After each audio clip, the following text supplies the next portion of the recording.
রব্বি ইগফিরলি ওয়া তুব আলাইয়া ইন্নাকা আনতাত তাওয়াবুর রহিম।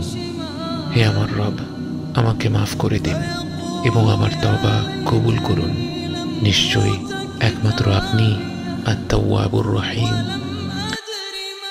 আমি যত নাফরমানি করে থাকি না কেন, আল্লাহর যত অবাধ্যই হয়ে থাকি না কেন, তবুও তো আল্লাহ আমারই রব।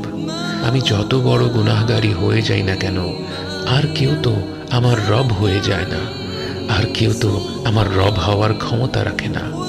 বরং আমার রব হলেন আল্লাহ, যিনি আমার শত নাফরমানি উপেক্ষা করে প্রতিটি মুহূর্তে আমাকে লালন পালন করে যাচ্ছেন। আমার রব হলেন আর রহমান আর রহিম, পরম করুণাময়, অসীম দয়ার মালিক। সেই মহাপরাক্রমশালী বিশ্বজাহানের মালিককে আমি শত গুনাহ করেও আমার রব বলে ডাকতে পারি, কারণ হে আল্লাহ, আপনি তো আমার রব আর আমি তো আপনারই বান্দা।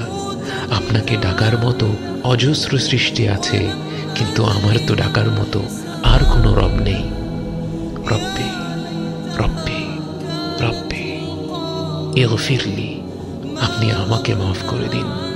ওয়া তুব আলাইয়া, এবং আমার তওবা কবুল করুন। কেন? কারণ ইন্নাকা আনতাত তাওয়াবুর রহিম, নিঃসন্দেহে একমাত্র আপনিই হলেন তাওয়াবুর রহিম। আর তাওয়াব হলেন তিনি যিনি সবচেয়ে বেশি তওবা কবুলকারী, এবং আর রহিম হলেন যিনি সবচেয়ে বেশি দয়ালু। অর্থাৎ আমি নিজের কোনো গুণের উসিলায় আপনার কাছে ক্ষমা চাইছি না ইয়া রব, বরং আপনিই তো সবচেয়ে বেশি তওবা কবুল করেন এবং আপনিই সবচেয়ে দয়ালু। আপনার দয়া, আপনার রহমত, আপনার তওবা কবুল করার গুণের দিকে চেয়ে আমি আপনার কাছে হাত পেতে রই।